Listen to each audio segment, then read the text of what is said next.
ಮಾನ್ಯ ಸಿದ್ದರಾಮಯ್ಯನವರೇ, ಏನಿದೆಲ್ಲ ಕೋತಿ ತಾನ್ ತಿಂದು ಮೇಕೆ ಗಡ್ಡಕ್ಕೆ ಬೆಣ್ಣೆ ಹಚ್ತೋ ಅಂತಾರಲ್ಲ, ಆ ರೀತಿ ಇದೆ ನೀವು ತಗೊಂಡಿರೋ ಈ ನಿರ್ಧಾರ. ನಿಮ್ಗಳ ತಪ್ಪನ್ನ ಮುಚ್ಚಿಡೋದಕ್ಕೆ ಪೊಲೀಸರನ್ನ ಅಮಾನತ್ ಮಾಡ್ತಾ ಇದ್ದೀರಾ. ವಿಧಾನಸೌಧದ ಮುಂದೆ ಸರ್ಕಾರಿ ಕಾರ್ಯಕ್ರಮ ಅಂತೇಳಿ ಮಕ್ಕಳು ಮೊಮ್ಮಕ್ಕಳನ್ನೆಲ್ಲ ಸೇರಿಸ್ಕೊಂಡು ನೀವು ರಾಜಕಾರಣಿಗಳು RCB ಅವ್ರ ಜೊತೆ ಸೆಲ್ಫಿಗಳು ತಗೊಂಡ್ರಲ್ಲ, ಇಂಥ ಕಿತ್ತೋದ್ ಶೋಕಿ ಈ ಸರ್ಕಾರಕ್ಕೆ ಬೇಕಿತ್ತ? ಈ RCBಯ ವಿಜಯೋತ್ಸವ ದೊಡ್ಡ ದುರಂತ ಆಗೋದಕ್ಕೆ ಕಾರಣ ಏನ್ ಗೊತ್ತಾ? ಈ ಸರ್ಕಾರಕ್ಕೆ, ನಿಮ್ಮ ಈ ಸರ್ಕಾರಕ್ಕೆ ಇರ್ತಕ್ಕಂತಹ ಪ್ರಚಾರದ ಗೀಳು. ಬಾಸ್ ಈಸ್ ಆಲ್ವೇಸ್ ರೈಟ್ ಅನ್ನೋದಕ್ಕೆ ನೀವು ನಡೆಸ್ತಾ ಇರೋದು ಈಸ್ಟ್ ಇಂಡಿಯಾ ಕಂಪನಿ ನನ್ನಲ್ಲ, ಪ್ರಜಾಪ್ರಭುತ್ವದಲ್ಲಿರ್ತಕ್ಕಂಥ, ಪ್ರಜಾಪ್ರಭುತ್ವ ವ್ಯವಸ್ಥೆಯಲ್ಲಿರ್ತಕ್ಕಂಥ ಸಂವಿಧಾನದ ಆಶಯಗಳನ್ನ ಎತ್ತಿಡಿಬೇಕಾಗಿರ್ತಕ್ಕಂಥ ಒಂದು ರಾಜ್ಯ ಸರ್ಕಾರವನ್ನ ಕಮಿಷನರ್ ಅವರನ್ನೇ ಅಮಾನತು ಮಾಡಿದರ ಅಂದಮೇಲೆ ಈ ಸರ್ಕಾರಿ ಕಾರ್ಯಕ್ರಮದಲ್ಲಿ ಮಕ್ಕಳನ್ನ ಮೊಮ್ಮಕ್ಕಳನ್ನ ವೇದಿಕೆ ಮೇಲೆ ಬಿಟ್ಕೊಂಡು ಸೆಲ್ಫಿಗಳು ತಗೊಂಡಂತಹ ರಾಜಕಾರಣಿಗಳಾದ ನಿಮ್ಮನ್ನ ರಾಜ್ಯದ ಜನ ಯಾಕೆ ರಾಜೀನಾಮೆ ಕೊಡಿ ಅಂತ ಕೇಳಬಾರದು.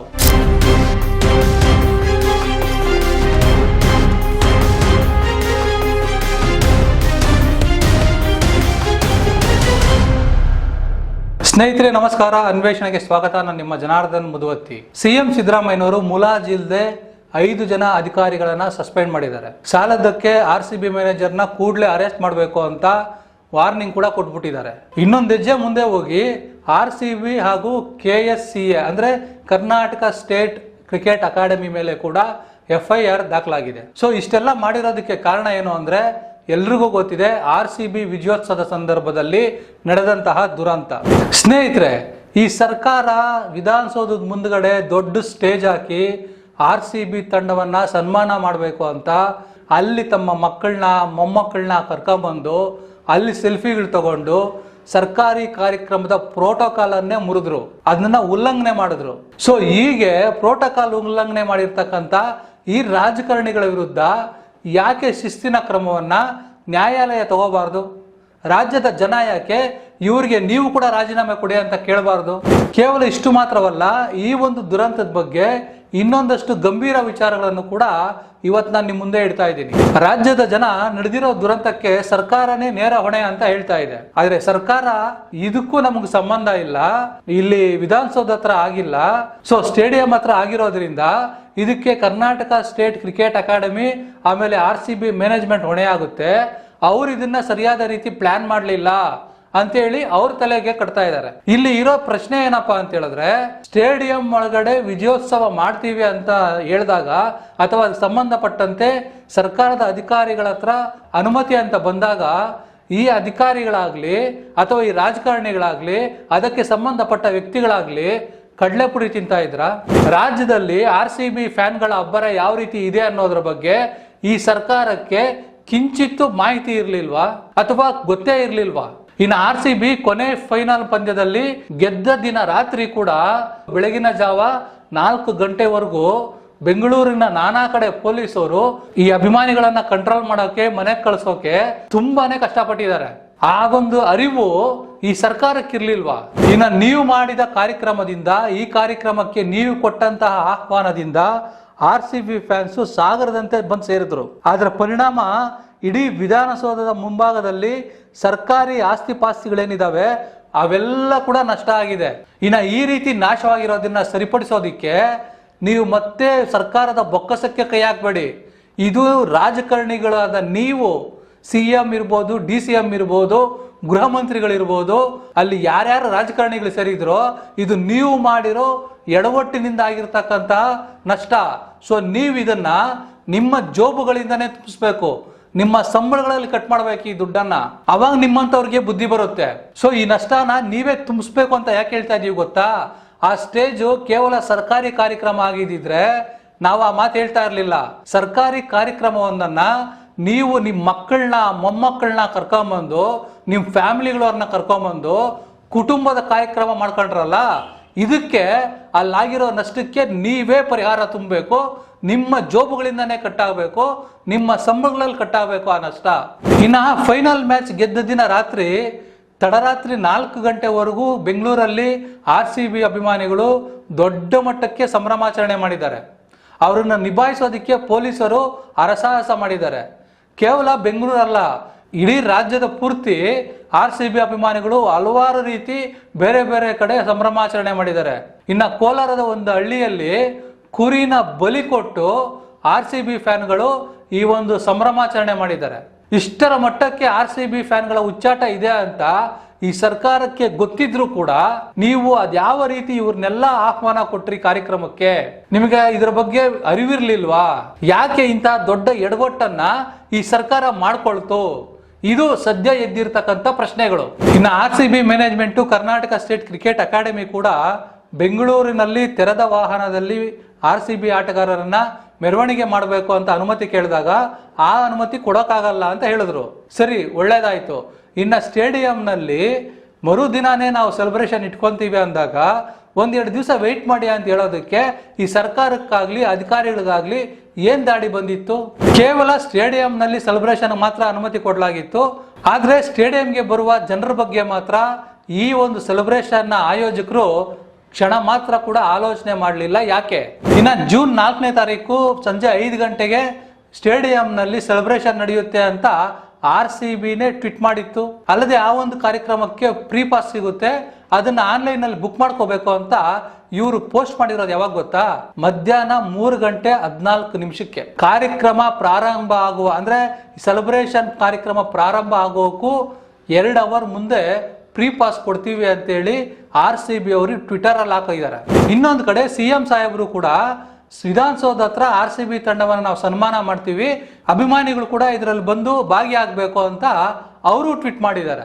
ಸೊ ನೀವು RCB ಅವರು ಹಾಗೂ ಸರ್ಕಾರ ಅಂದ್ರೆ ಸಿದ್ದರಾಮಯ್ಯನವರು ನೀವು ಮಾಡಿರೋ ಟ್ವೀಟ್ ನೋಡ್ಕೊಂಡೆ ಜನ ಸಾಗರದಂತೆ ಬಂದು ಸೇರಿರೋದು ಅವತ್ತಲ್ಲಿ. ಇನ್ನ RCB ಮ್ಯಾನೇಜ್ಮೆಂಟ್ ಆಗ್ಲಿ ಕರ್ನಾಟಕ ಸ್ಟೇಟ್ ಕ್ರಿಕೆಟ್ ಅಕಾಡೆಮಿ ಆಗ್ಲಿ ಜನ ಜಾಸ್ತಿ ಆಗ್ತಿದ್ದಂತೆ ಸ್ಟೇಡಿಯಂನ ಅಷ್ಟು ಗೇಟ್ ಓಪನ್ ಮಾಡಿದ್ರೆ ಕನಿಷ್ಠ ಪಕ್ಷ ಜನರನ್ನ ನಿಭಾಯಿಸೋಕಾದ್ರೂ ಸಾಧ್ಯವಾಗ್ತಿತ್ತು. ಇಲ್ಲ ಸಂಜೆಯ ಕಾರ್ಯಕ್ರಮಕ್ಕೆ ಮಧ್ಯಾಹ್ನವೇ ಸ್ಟೇಡಿಯಂ ಒಳಕ್ಕೆ ಜನರನ್ನ ಬಿಟ್ಟಿದ್ದಿದ್ರು ಆಗಿರೋದು. ಆದ್ರೆ ಇದನ್ನ ಮಾಡದೆ ಒಳ್ಳೆ ಸಿನಿಮಾ ಶುರುವಾಗೋಕೆ 15 ನಿಮಿಷಕ್ಕೆ ಮುಂಚೆ ಸಿನಿಮಾ ಟಿಕೆಟ್ ಕೊಟ್ಟಂತೆ, ಥಿಯೇಟರ್ ಒಳಗಡೆ 10 ನಿಮಿಷ ಇದ್ದಾಗ ಜನ ಕಳಿಸ್ದಂತೆ, ಸೆಲೆಬ್ರೇಷನ್ ಕೆಲವೇ ಗಂಟೆಗಳಿದ್ದಾಗ ಜನರನ್ನ ನೀವು ಒಳಗಡೆ ಕಳಿಸಿದಿರಲ್ಲ, ಅದು ಕೇವಲ 2 ಗೇಟಲ್ಲಿ, ಅದು ಕೂಡ ಕೆಲವರು 1 ಗೇಟ್ ಮಾತ್ರ ಓಪನ್ ಮಾಡಿದ್ರು ಅಂತ ಹೇಳ್ತಾ ಇದ್ರು. ಅಷ್ಟು ಗೇಟ್ಗಳಿದಾವೆ ಸ್ಟೇಡಿಯಂಗೆ. ಅಷ್ಟು ಗೇಟ್ಗಳನ್ನ ಓಪನ್ ಮಾಡಿದಿದ್ರೆ ಈ ಒಂದು ದುರಂತ ನಡೀತಾ ಇರಲಿಲ್ಲ. ಸೊ ಇಷ್ಟೆಲ್ಲ ಅವ್ಯವಸ್ಥೆ, ಬೇಜವಾಬ್ದಾರಿ, ನಿರ್ಲಕ್ಷ್ಯ, ಹುಚ್ಚಾಟಗಳು ಈ ವಿಜಯೋತ್ಸವವನ್ನ ದುರಂತ ದಿನವನ್ನಾಗಿ ಬದಲಾಯಿಸಿದೆ. ಸೊ ಈ ಒಂದು ಟೋಟಲ್ ಎಪಿಸೋಡ್ ನಲ್ಲಿ ಪೊಲೀಸರನ್ನ ಅಮಾನತು ಮಾಡಿರೋದಿದೆಯಲ್ಲ, ಇದು ಈ ಸರ್ಕಾರದ ಮೂರ್ಖತನದ ಪರಮಾವಧಿ ಅಂತಾನೆ ಹೇಳಬೇಕು. ಯಾಕಂದ್ರೆ ಇಂದಿನ ದಿನ ರಾತ್ರಿ RCB ಫೈನಲ್ ಮ್ಯಾಚ್ ಗೆದ್ದ ಮೇಲೆ ಬೆಂಗಳೂರಿನಲ್ಲಿ RCB ಫ್ಯಾನ್ಸ್ ನ ಕಂಟ್ರೋಲ್ ಮಾಡೋದಕ್ಕೆ ಪೊಲೀಸ್ನವರು ಬೆಳಗಿನ ಜಾವವರೆಗೂ ಕೆಲಸ ಮಾಡಿದ್ದಾರೆ. ಅದರಲ್ಲೂ ಕೆಲವು ಪೊಲೀಸರು 24 ಗಂಟೆಯಿಂದ 36 ಗಂಟೆ ನಿರಂತರವಾಗಿ ಕೆಲಸದಲ್ಲೇ ಇದ್ದಾರೆ. ಸಾಲದು ಅಂತ ಮತ್ತೆ ಸರ್ಕಾರದ ಸನ್ಮಾನದ ಕಾರ್ಯಕ್ರಮ, ಈ ಸ್ಟೇಡಿಯಂ ಕಡೆ ಭದ್ರತೆ, ಹೀಗೆ ನಿರಂತರವಾಗಿ 24 ಗಂಟೆಯಿಂದ 36 ಗಂಟೆವರೆಗೂ ಪೊಲೀಸರು ಕೆಲವರು ಕೆಲಸ ಮಾಡಿದ್ದಾರೆ. ಅಂಥದ್ರಲ್ಲಿ ಪೊಲೀಸ್ ಇಲಾಖೆಯ ಮೇಲೆ ಗೂಬೆ ಕೂರಿಸಿ 5 ಜನ ಅಧಿಕಾರಿಗಳನ್ನ, ಅದರಲ್ಲೂ ಬೆಂಗಳೂರು ಕಮಿಷನರ್ ಸೇರಿದಂತೆ ಈ ಸರ್ಕಾರ ಅವರನ್ನ ಅಮಾನತು ಮಾಡುತ್ತೆ ಅಂದ್ರೆ ಇದನ್ನ ಮೂರ್ಖತನದ ಪರಮಾವಧಿ ಅಂತ ಕರಿಬೇಕಾ ಬೇಡವಾ ಅನ್ನೋದು ರಾಜ್ಯದ ಜನ ಇವಾಗ ನಿರ್ಧಾರ ಮಾಡಬೇಕು. ಕನಿಷ್ಠ ಪಕ್ಷ ಈ ವಿಜಯೋತ್ಸವವನ್ನ 1-2 ದಿನ ಮುಂದೂಡಿ ಅಂತ ಈ ಒಂದು RCB ಮ್ಯಾನೇಜ್ಮೆಂಟ್ಗೆ ಅಥವಾ ಸೆಲೆಬ್ರೇಷನ್ನ ಅಲ್ಲಿ ಯಾರು ಆಯೋಜನೆ ಮಾಡಿದ್ರೋ ಆ ಆಯೋಜಕರಿಗೆ ಮನವಿ ಮಾಡಿ ಪರಿಸ್ಥಿತಿಯ ಒಂದು ಗಂಭೀರತೆಯನ್ನ ತಿಳಿಸಿ ಹೇಳುವಂತಹ, ಮನವರಿಕೆ ಮಾಡುವಂಥ ಸೌಜನ್ಯ ಆಗಲಿ, ಮುಂದಾಲೋಚನೆ ಆಗಲಿ ಈ ಸರ್ಕಾರಕ್ಕೆ ಇರ್ಲಿಲ್ವಾ ಅನ್ನೋ ಪ್ರಶ್ನೆ ಕೂಡ ಈ ಒಂದು ಸಂದರ್ಭದಲ್ಲಿ ಎದ್ದಿದೆ. ಇನ್ನ ಈ ವಿಜಯೋತ್ಸವದ ಸಂದರ್ಭದಲ್ಲಿ ನಡೆದಂತಹ ದುರಂತದಲ್ಲಿ ಸಾವನ್ನಪ್ಪಿದಂತಹ ಆ 11 ಜನ ಏನಿದ್ದಾರೆ, ಇವರ ಸಾವುಗಳ ವಿಚಾರದಲ್ಲೂ ಕೂಡ ಕೆಲವು ರಾಜಕೀಯ ಪಕ್ಷಗಳು ತಮ್ಮ ಬೇಳೆ ಬೇಯಿಸ್ಕೊಳ್ಳೋದಕ್ಕೆ ಮುಂದಾಗ್ತಾ ಇದ್ದಾವೆ. ಇನ್ನ ತೆರೆದ ವಾಹನದಲ್ಲಿ RCB ಆಟಗಾರರ ಮೆರವಣಿಗೆಗೆ ಈ ಸರ್ಕಾರ ಅವಕಾಶ ಕೊಟ್ಟಿಲ್ಲ ಅಂತ ಇದೇ ಬಿಜೆಪಿಗರು ಟೀಕೆ ಮಾಡಿದ್ರು. ಅಭಿಮಾನಿಗಳನ್ನ RCB ಆಟಗಾರರು ನೋಡುವಂತಹ ಒಂದು ಸೌಭಾಗ್ಯಕ್ಕೂ ಈ ಕಾಂಗ್ರೆಸ್ ಸರ್ಕಾರ ಕಲ್ಲಾಕಿದೆ ಅಂತ ಇದೇ ಬಿಜೆಪಿಗರು ಟ್ವೀಟ್ ಮಾಡಿದ್ರು. ಆದ್ರೆ ಈಗ ಅದೇ ಬಿಜೆಪಿಗರು ಮತ್ತು ಅದೇ ಸಾವುಗಳ ಮೇಲೆ ಸರ್ಕಾರವನ್ನ ಟೀಕೆ ಮಾಡ್ತಾ ಇದೆ. ಸೊ ಈ ತರದ್ದು ಒಂದು ರಾಜಕೀಯ ನೋಡ್ತಾ ಇದ್ರೆ ನಿಜಕ್ಕೂ ವಿಪಕ್ಷಗಳ ಬಗ್ಗೆ, ಈ ರಾಜಕೀಯ ನಾಯಕರುಗಳ ಬಗ್ಗೆ, ಸರ್ಕಾರದ ಈ ಬೇಜವಾಬ್ದಾರಿ ಬಗ್ಗೆ ನಿಜಕ್ಕೂ ಅಸಹ್ಯ ಹುಟ್ಟುತ್ತೆ. ಒಟ್ಟಿನಲ್ಲಿ ಸರ್ಕಾರದ ಬೇಜವಾಬ್ದಾರಿತನ, ಈ ಆಯೋಜಕರ ಎಡವಟ್ಟುಗಳು ಹಾಗೂ ಕೆಲವು RCB ಫ್ಯಾನ್ಗಳ ಹುಚ್ಚಾಟ, ಇವೆಲ್ಲ ಕಾರಣಕ್ಕೆ 18 ವರ್ಷಗಳ ನಂತರ ನಾವು ಕಪ್ಪು ಗೆದ್ರು ಅಂದ್ರೆ RCB ತಂಡ ಕಪ್ಪು ಗೆದ್ರು ಕೂಡ ನೋವಿನಲ್ಲಿ, ದುಃಖದಲ್ಲಿ ಕಣ್ಣೀರಿಡುವಂತಹ ಪರಿಸ್ಥಿತಿ ಎದುರಾಗಿದೆ. ಈ ಕಣ್ಣೀರು ಅಂದಾಗ ಒಂದು ನೆನಪಾಯ್ತು, DCM DK ಶಿವಕುಮಾರ್ ಅವರು ಕೂಡ ಗಳಗಳನೆ ಕಣ್ಣೀರು ಹಾಕೊಂಡು ತುಂಬಾನೇ ನೋವಿನಿಂದ ಆ ದುರಂತದಲ್ಲಿ ಸಾವಿಗೀಡಾದವ್ರ ಬಗ್ಗೆ ಮಾತಾಡ್ತಾ ಇದ್ದಾರೆ. ಈ ವಿಡಿಯೋ ತುಂಬಾನೇ ವೈರಲ್ ಆಗ್ತಾ ಇದೆ. ಸೊ ಈ ಒಂದು ಟಾಪಿಕ್ನ ಸಪರೇಟ್ ಆಗಿ ಮುಂದಿನ ವಿಡಿಯೋದಲ್ಲಿ ನಾನು ಮಾತಾಡ್ತೀನಿ, ಯಾಕಂದ್ರೆ ಇದು ತುಂಬಾ ಗಂಭೀರವಾದ ವಿಚಾರ. ಇದಕ್ಕೆ ಸಂಬಂಧಪಟ್ಟಂಗೆ ನಿಮಗೆ ಒಂದು ಇಂಟ್ರೆಸ್ಟಿಂಗ್ ವಿಚಾರ ಕೂಡ ಪ್ರಸ್ತಾಪ ಮಾಡೋದಿದೆ. ಸದ್ಯ ಈ ಸರ್ಕಾರ ನಡೆದಿರುವಂತ ದುರಂತಕ್ಕೆ ಪೊಲೀಸರನ್ನ ಹೊಣೆ ಮಾಡಿ ಅವರನ್ನ ಅಮಾನತು ಮಾಡಿರೋದು ನೋಡಿದ್ರೆ ನಿಜಕ್ಕೂ ಸಿದ್ದರಾಮಯ್ಯನವರ ಸರ್ಕಾರ ವಿವೇಚನೆಯನ್ನ ಕಳ್ಕೊಂಡಿದೆ. ಮೂರ್ಖತನದ ಪರಮಾವಧಿಗೆ ಇಡೀ ವ್ಯವಸ್ಥೆ ತಲುಪ್ತಾ ಇದೆ ಅನ್ನೋ ಒಂದು ಸಂಶಯ ದಟ್ಟವಾಗಿ ಕಾಡೋಕ್ ಶುರುವಾಗುತ್ತೆ. ಕನಿಷ್ಠ ಪಕ್ಷ ಪೊಲೀಸ್ನವರು ಇವಾಗಲಾದ್ರೂ ಎಚ್ಚೆತ್ಕೋಬೇಕು. ಯಾಕಂದ್ರೆ ರಾಜಕಾರಣಿಗಳ ಕೈಗೊಂಬೆಯಾಗಿ ಪೊಲೀಸರು ತನಿಖೆ ವಿಚಾರಗಳಲ್ಲಿ, ಕೆಲವು ಪ್ರಕರಣಗಳಲ್ಲಿ ಅವ್ರು ಹೇಳ್ದಂಗೆ ಮಾಡ್ಕೊಂಡೇ ಬಂದಿರ್ತಾರೆ. ಅವ್ರಿಗೆ ಬೇಕಾಗಿರತಕ್ಕಂಥ ಒಂದು ವ್ಯವಸ್ಥೆಯಲ್ಲಿ ಅವರಿಗೆ ಒಂದು ಅನುಕೂಲ ಆಗೋ ರೀತಿ ಎಲ್ಲ ರೀತಿಯಾಗಿ ಕೆಲಸ ಮಾಡ್ಕೊಂಡು ಬಂದಿರ್ತಾರೆ. ಅವರು ಕೇವಲ ರಾಜಕಾರಣಿಗಳು 5 ವರ್ಷ ಇರ್ತಾರೆ, ಆದರೆ 30-40 ವರ್ಷ ಸರ್ವಿಸ್ ಅಲ್ಲಿದ್ದು ಜನರಿಗೆ ಸೇವೆ ಕೊಡಬೇಕಾಗಿರೋರು ನ್ಯಾಯ, ನೀತಿ, ಧರ್ಮ ಜೊತೆಗೆ ಸತ್ಯದ ಪರವಾಗಿ ನಿಂತು ಪ್ರಾಮಾಣಿಕವಾಗಿ ನೊಂದವರಿಗೆ ನ್ಯಾಯ ಕೊಡಿಸಬೇಕಾಗಿರೋರು ಈ ಪೊಲೀಸ್ ಇಲಾಖೆಯವರು. ಸೊ ಈ ಒಂದು ದಿನಾಂತದಲ್ಲಿ ಸರ್ಕಾರ ಪೊಲೀಸ್ ಇಲಾಖೆಯನ್ನ ವಿನಾಕಾರಣ ಹೊಣೆಗಾರಿಕೆ ಮಾಡಿ ಈ 5 ಜನ ಅಧಿಕಾರಿಗಳನ್ನ ಸಸ್ಪೆಂಡ್ ಮಾಡಿದಾರಲ್ಲ, ಇದು ನಿಜಕ್ಕೂ ನಾಚಿಕೆಗೇಡಿನ ಸಂಗತಿ ಅಂತಾನೆ ಹೇಳಬೇಕು. ಸೊ ಅದಕ್ಕೆ ಹೇಳ್ತಾ ಇದೀವಿ, ಈ ಒಂದು ಆಡಳಿತ ವ್ಯವಸ್ಥೆಗೆ ನಿರಂತರವಾಗಿ 30-40 ವರ್ಷ ಸೇವೆ ಮಾಡಬೇಕಾಗಿರೋರು, ಪ್ರಾಮಾಣಿಕವಾಗಿ ನಿಷ್ಠೆಯಿಂದ ಸೇವೆ ಮಾಡಬೇಕಾಗಿರ್ತಕ್ಕಂಥ ಅಧಿಕಾರಿಗಳು, ಪೊಲೀಸ್ ಅಧಿಕಾರಿಗಳು ಅನಿವಾರ್ಯವೇ ವಿನಃ 5 ವರ್ಷಕ್ಕೊಂದ್ಸಾರಿ ಕೇವಲ ತಮ್ಮ ಸ್ವಾರ್ಥಕ್ಕೆ, ತಮ್ಮ ಒಂದು ಇಚ್ಛಾಶಕ್ತಿಗಳಿಗೆ, ತಮ್ಮ ಒಂದು ಸಂಪತ್ತು ಕ್ರೋಢೀಕರಣಕ್ಕೆ ಅಧಿಕಾರಕ್ಕೆ ಬರೋ ರಾಜಕಾರಣಿಗಳು ರಾಜ್ಯದ ಜನಕ್ಕೆ ಬೇಕಾಗಿಲ್ಲ. ಇವತ್ತು ಯಾಕೆ ಇಷ್ಟೊಂದು ಕಟುವಾಗಿ ಈ ಒಂದು ವಿಚಾರನ ಖಂಡಿಸ್ತಾ ಇದೀವಿ ಅಂದ್ರೆ, ಒಂದು ಸರ್ಕಾರಿ ಕಾರ್ಯಕ್ರಮವನ್ನ ತಮ್ಮ ಕುಟುಂಬಸ್ಥರ ಕಾರ್ಯಕ್ರಮವನ್ನಾಗಿ ಬದಲಾಯಿಸ್ಕೊಂಡ್ರಲ್ಲ, ಈ ಒಂದು ಕಾರಣಕ್ಕೇನೆ ಇವತ್ತು ಸರ್ಕಾರದ ವಿಚಾರದಲ್ಲಿ ಇಷ್ಟು ನಿಷ್ಠೂರವಾಗಿ ಇಷ್ಟು ಸತ್ಯಾಸತ್ಯತೆಯಿಂದ ವಿಚಾರಗಳನ್ನ ಪ್ರಸ್ತಾಪ ಮಾಡಬೇಕಾಗಿದೆ. ಕೊನೆಯದಾಗಿ ನಾವು ಹೇಳೋದು ಇಷ್ಟೇ, ಈ ಒಂದು ದುರಂತಕ್ಕೆ ಮೂಲ ಕಾರಣ ಸರ್ಕಾರದ ಬೇಜವಾಬ್ದಾರಿತನ. ಒಂದು ಸರ್ಕಾರಿ ಕಾರ್ಯಕ್ರಮವನ್ನ ತನ್ನ ಕುಟುಂಬದ ಕಾರ್ಯಕ್ರಮವನ್ನಾಗಿ, ಪ್ರಚಾರದ ಗೀಳಿಗಾಗಿ, ಸೆಲ್ಫಿ ತೆಗೆಸಿಕೊಳ್ಳುವ ಕಿತ್ತೋದ ಶೋಕಿಗೋಸ್ಕರ ಈ ಒಂದು ಕಾರ್ಯಕ್ರಮವನ್ನ ದಿಢೀರ್ ಅಂತ ಆಯೋಜನೆ ಮಾಡಿದ್ರಲ್ಲ, ಅವರು ಈ ಒಂದು ದುರಂತಕ್ಕೆ ಮೂಲ ಕಾರಣ.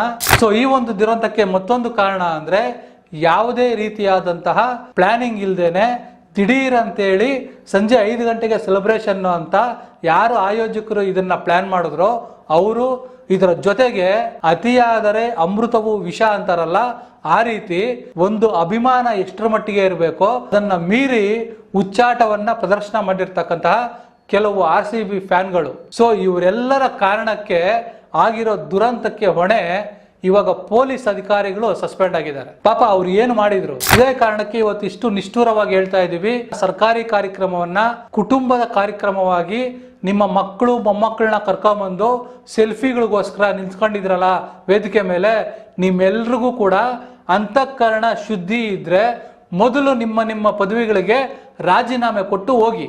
ಅದು ಬಿಟ್ಟು ಪೊಲೀಸ್ ಇಲಾಖೆ ಮೇಲೆ ನೀವು ಗೂಬೆ ಕೂರಿಸಿರೋದಿದೆಯಲ್ಲ, ಇದು ರಾಜ್ಯದ ಯಾವೊಬ್ಬ ಪ್ರಜೆಯೂ ಕೂಡ ಯಾವುದೇ ಕಾರಣಕ್ಕೂ ಒಪ್ಪೋದಿಲ್ಲ. ನಿಮ್ಮ ಈ ಎಡವಟ್ಟನ್ನ, ನಿಮ್ಮ ಬೇಜವಾಬ್ದಾರಿತನವನ್ನ ಬೇರೆಯವ್ರ ಮೇಲೆ ಹೊರಿಸಿ ನೀವು ಆ ಜವಾಬ್ದಾರಿಯಿಂದ ನುಣುಚ್ಕೊಳ್ಳೋ ಪ್ರಯತ್ನ ಮಾಡ್ತಾ ಇದ್ದೀರಲ್ಲ, ಇದಕ್ಕೆ ಮುಂದೊಂದು ದಿನ ರಾಜ್ಯದ ಜನ ತಕ್ಕ ಉತ್ತರ ಕೊಡ್ತಾರೆ. ಈ ಹಿಂದಿನ ಸರ್ಕಾರಗಳು ಮಾಡಿದ ತಪ್ಪುಗಳಿಗೆ ಯಾವ ರೀತಿ 2023 ಉತ್ತರ ಕೊಟ್ಟರು, ಸೊ ನೀವು ಮಾಡ್ತಾ ಇರೋ ಎಡವಟ್ಟುಗಳಿಗೆ ಅಂತಹದ್ದೇ ಉತ್ತರ ಮುಂದಿನ ದಿನಗಳಲ್ಲೂ ನಿಮಗೂ ಕಾದಿದೆ. ನೆನ್ಪಿಟ್ಕೊಳ್ಳಿ. ನಮಸ್ಕಾರ.